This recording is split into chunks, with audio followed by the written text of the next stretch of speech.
Well, this week we are putting the spotlight on the cattle industry. We are here on location at the Nebraska Cattlemans Classic. Absolutely, here in Buffalo County. There's a lot that we discussed and a lot that we can go over here. We'll see what the Classic is all about and talk with the National Hereford Queen and a look at a big horse sale. Plus, check in with Senator Ben Sasse. He's on the Livestock Committee in the Senate, and see what kids learned here at the Classic. Stay with us.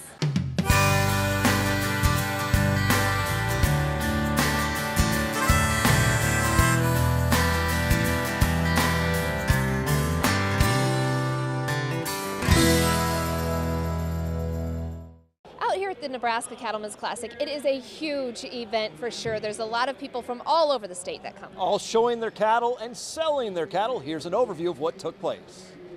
It's Nebraska's showcase of the beef industry, and right now Nebraska is the best place to produce beef. We know that all of our resources are key as far as beef production, and this is a great way to showcase the beef industry right here at the Cattlemans Classic. I think that this is a great event for anybody to come to because you kind of can see what these people do in their everyday life all day long, every day. The Cattlemans Classic's been going for 24 years. We're going to attract people from all across the nation. We have college students that have registered as far as California, Idaho, and Virginia, Kentucky, that are all making their way to Nebraska to see the Cattlemans Classic.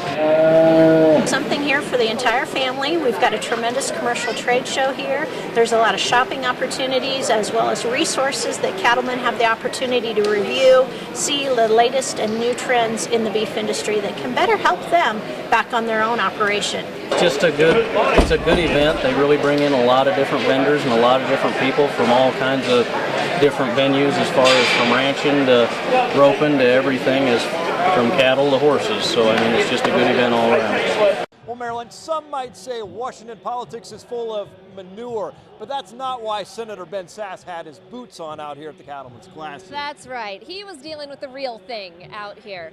Sasse visited the Cattlemans Classic, where he caught up with cattle producers and FFA students. He is the chair of the Senate Subcommittee on Livestock and is working with Senator Pat Roberts of Kansas on the Ag Committee. He believes that regulatory overreach needs to be the biggest issue we tackle right now. And when you listen to farmers and ranchers here in Kearney and further west, that's absolutely what you hear, which is that bureaucrats in Washington, they don't know anything about being the most productive breadbasket in the world, and we need to be listening to people on the ground who are actually putting bread on the table. The senator says he's commuting from Fremont to Washington, but this is his first work week spent in the state since he was sworn in. His big focus, he tells us, has been on border security. He recently spent a couple of days at the southern border talking with those on the front lines. Now, out here at the Cattlemans Classic as well, a lot of kids were able to come in here and really learn something while they were here as well. They were. We had about 200 FFA students, and they had one question to answer: why exactly are we called the beef state?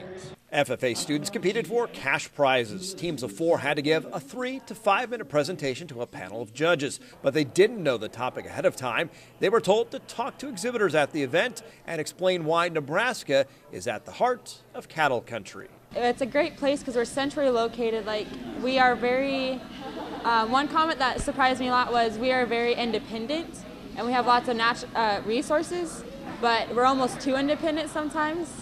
But I don't think that's a bad thing. This one guy told us that we raise beef out of grass, and I thought that was pretty funny. The idea was to force kids to interact with vendors and exhibitors and get them thinking about the state's role in agriculture. Now, if you ever do come to the Classic and watch a show, you'll see some girls with crowns on.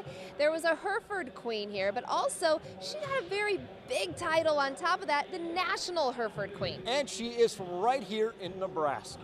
Take a look and meet her here. Well, here at the Cattlemans Classic, really each day there's different breeds that are featured. Today, Hereford really takes the spotlight, and there's Hereford and Pole Hereford as well. And we have with us here not the state Hereford Queen, but the National Hereford Queen. Last year you were state queen. I thought that was a big deal. Now you've taken the national crown, right? Yes. So explain, because you were talking to me about the process, and a lot of you might wonder, they haven't even heard of a Hereford Queen before. You go through quite a rigorous process to get there. What did you have to do after you became state queen to become national? Sure. So after I became the state queen, it was a pretty intense process of finding a mentor and teaching me what I needed to do to prepare for the competition. It starts at our junior national show in July. So we went there for a week and received training on etiquette and just how to be a queen and work the ring. And then getting ready for nationals, I had to write 2 papers, read a book about the history of the breed, send in an application, 2 letters of recommendation, a resume. And then once I got there, I did an interview. They watched us at a social to see how we interact with the breeders, and then watched us at shows and sales as well. Now, this is something you had to go to Pennsylvania, is that right? Yes, for junior nationals. This is a pretty big deal for you, and this has been a dream of yours, hasn't it? Absolutely. This has been my childhood dream. I've been around queens my whole life. My mother was a state queen, so I always wanted to become a state queen and then take the next step to be national queen. Now, since you've done all of this work, you know all about the Hereford breed. Yes. Probably more than some of the people that have their own Hereford cattle. Explain to us what sets Herefords apart.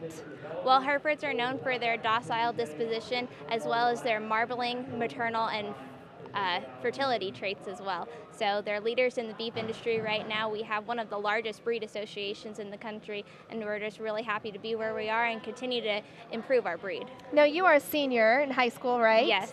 And you are planning to go to, what are your plans after high school? So after graduation, I plan to attend the University of Nebraska Lincoln and double major in animal science and ag education. Now, explain here, you are a role model. You're a leader. You can tell just by looking at you and what you've done even here today as people look at you. Explain what you want people your age and younger generations to understand about cattle, agriculture in general. Well, Nebraska is a pretty unique place to live right now, and agriculture is our biggest industry. We're in a great place to lead the cattle industry and the beef industry as well. And I just want everyone, youth my age and maybe the ones younger, to understand that it's up to us to be able to stand up and tell our agriculture story if we have that knowledge.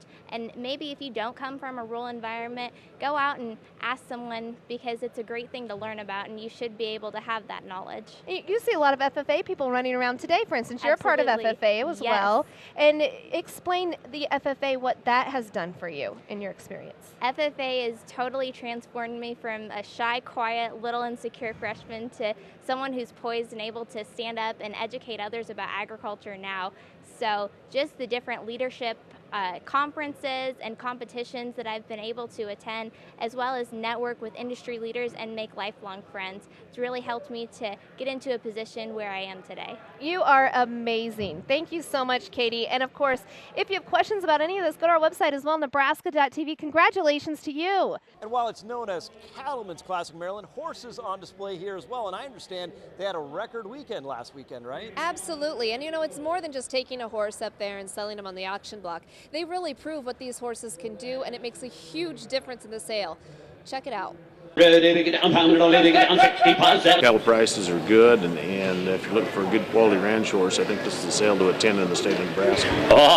Then it's really a good place to come showcase your horse and give a good example of what you're trying to sell. This is a special one, and she's here for you. Go through a series of different, from conformation to versatility classes, and then sell them. I'm just going to go in there and do my best and see what happens.